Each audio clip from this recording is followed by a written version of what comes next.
Coming up on this edition of Southwest TV News. The city of Swift Current is being proactive in dealing with aging infrastructure for a growing community. Curling is a favorite pastime for many throughout the winter season. And for Rob Swan of New Brunswick, not only a passion, but one which he wants to instill in others. Health officials are alerting international travelers that there's a shortage of the yellow fever vaccine in North America.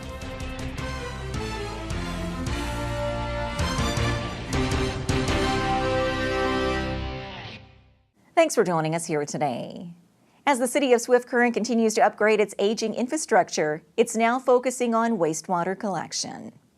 As the saying goes, nothing lasts forever, and the city of Swift Current is being proactive in dealing with aging infrastructure for a growing community. At a recent council meeting, approval was given to apply for a series of grants. First, to cover the costs of replacing old water pipelines near Herbert Street, between 3rd and 6th Avenue Northeast. And secondly, for wastewater collection expansion and upgrades for the northwest and northeast corners of the city. Improvements to one of our major lift stations and the associated piping and infrastructure related to that at the wastewater treatment plant. The second part of that is a twinning of the line from the main lift station near just off of North Hill Drive to the wastewater treatment plant, and that's really to provide some redundancy and to protect us in case of an emergency situation.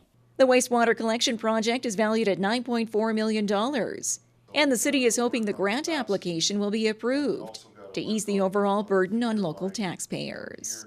So depending if we're successful on which grant, because the New Canada Building Fund application has two components this time, the provincial territorial infrastructure component as well as the clean water and wastewater fund. So there's a little different funding depending on which one it would be approved under. The PTIC is a third model, and the CWWF is a 50% federal, 25% provincial, and 25% municipal. The city of Swift Current hopes to receive notification for approval of grant funding in the coming weeks, as the grant money must be used during the 2017 construction year.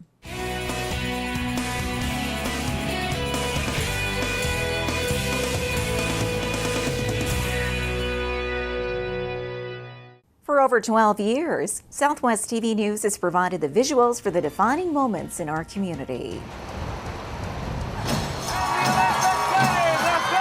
Support your community and help us to continue our work. Support our sponsors by watching the ads on YouTube and by clicking the ads on our website. Pennies per click, which will help us continue to bring you the award-winning news coverage you've come to expect from Southwest TV News.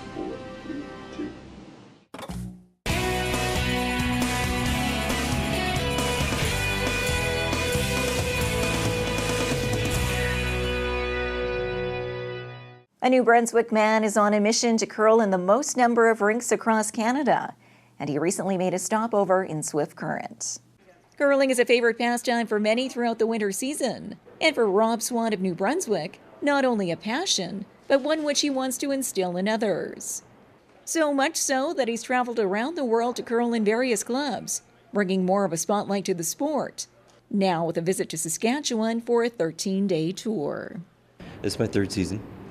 And it started out as a small fundraiser for my hometown club in Harvey Station, but it has since grown to try and support and promote the sport of curling.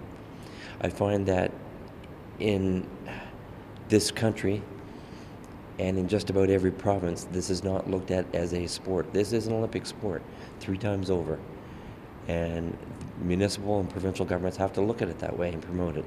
Swan goes on to add that curling is a great way to meet new people and welcoming to all ages and athletic abilities. I've curled in a wheelchair with the Wheelchair League in the Netherlands. I've curled with Gay and Lesbian Leagues, the Deaf League, the Visually Impaired League, seniors, Little Rocks that are like 5-6 years old, seniors that are well into their 80s and 90s. No other sport you can learn when you're 5 or 6 years old and you have it for a lifetime. Go to a tennis court or go to a pool or go to a soccer field and find an 89-year-old participating. You won't. Governments have to get behind this because it keeps people active all their life. They're active in life, and that makes a big difference when you get older.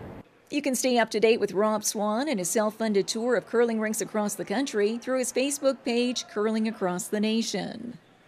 And after his Saskatchewan tour, Swan is off to northern Alberta, then on to the Briar in Newfoundland.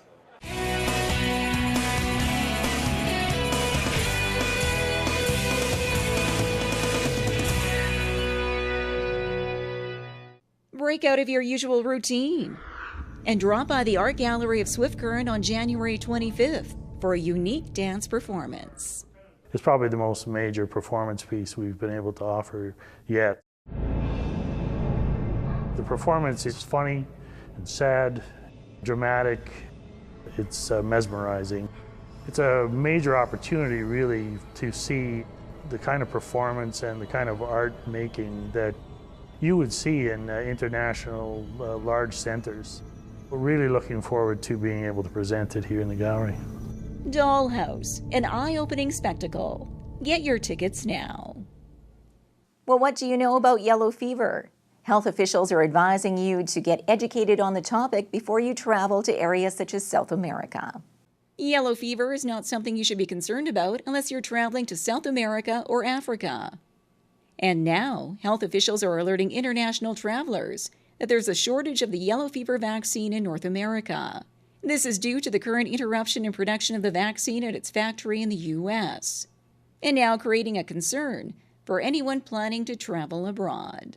Well, the three centers that have traditionally been carrying the vaccine have been Saskatchewan, Regina, and Prince Albert, and they will sort of be getting some stock, from the different mechanisms. The factory is not totally, out of stock, but it's got very limited stock, so it's going to be sending out limited stock to different centers across North America, including Saskatchewan.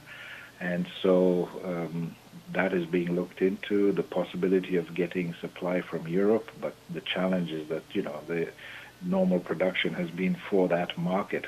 Now, there is some good news in that what's been found is that if you've had yellow fever vaccine before, then you don't really need to get a repeat of the vaccine. It's considered now a lifetime protection once you've had the vaccine.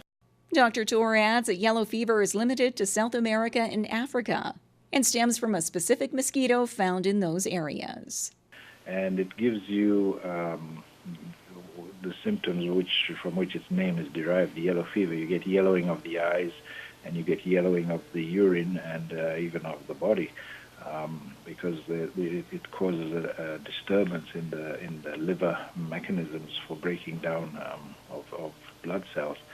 And some people will not get a severe infection, but it can actually range from a mild illness with some yellowing of the urine and eyes to a very severe illness that could actually affect severely your liver and cause other complications in the body.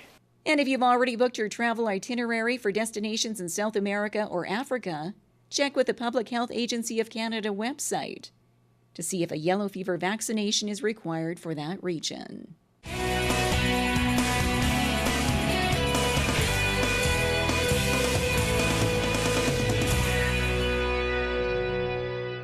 Well, this brings to a close another episode of Southwest TV News, reporting the stories that matter to you. We always welcome your news tips. You can always reach us here by phone at our studio or by email to contact us at southwesttvnews.com. Also, be sure to join us daily online for the latest news from across Southwest Saskatchewan and so much more at southwesttvnews.com. And be sure to follow us on a range of social media. Thanks for joining us here today. I'm Carol Andrews.